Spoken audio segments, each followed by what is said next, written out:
ఈ cinema fan base చూస్తే మాత్రం వరల్డ్ వైడ్ ఉండబోతుందని ఖచ్చితంగా తెలుస్తుంది. ఎందుకంటే దీంట్లో యాంటీ సోషల్ ఎలిమెంట్స్ అందరిని ఇంక్లూడ్ చేస్తూ జస్ట్ హైందవ రూపేణా మనం చూసుకుంటే సనాతన ధర్మం ఒక్కటి ఎంఫసైజ్ చేయడమే కాదు, దీంట్లో సర్జికల్ స్ట్రైక్ అనే వర్డ్ కూడా తీసుకొచ్చారు. మీ భాషలో చెప్పాలంటే సర్జికల్ స్ట్రైక్ అని బాలకృష్ణ గారు అంటారు. ఆ సర్జికల్ స్ట్రైక్ లో ఒక వార్ వాతావరణం, బాలకృష్ణ గారు గన్ ఏం చేయటం, మిజైల్స్ ఏం చేయటం, ఒక రకంగా చూసుకుంటే it's going to be a horror thriller లాగా ఉంది.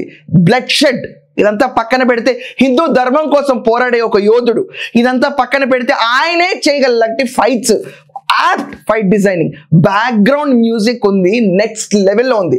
బాలకృష్ణ గారు ఎంట్రీ షాట్స్ ఎక్కడెక్కడైతే ఉన్నాయో ఈక్వల్ గా ఆది పెనిశెట్టి గారికి ఒక నెగిటివ్ రోల్ ఇచ్చిన ఆ బ్యాక్గ్రౌండ్ మ్యూజిక్ ఇచ్చిన ఊంఫప్ మాత్రం మామూలుగా లేదు.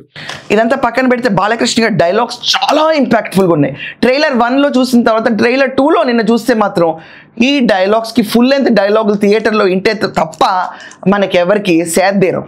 ఇది వాస్తవం.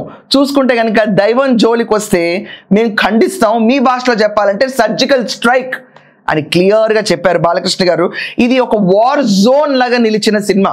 ఫ్రాంక్లీ స్పీకింగ్ ఈ రోల్కి బాలకృష్ణ గారు తప్ప ఈరోజు ఏ హీరోని ప్లేస్ చేసినా కూడా అస్సలు సరిపోరు.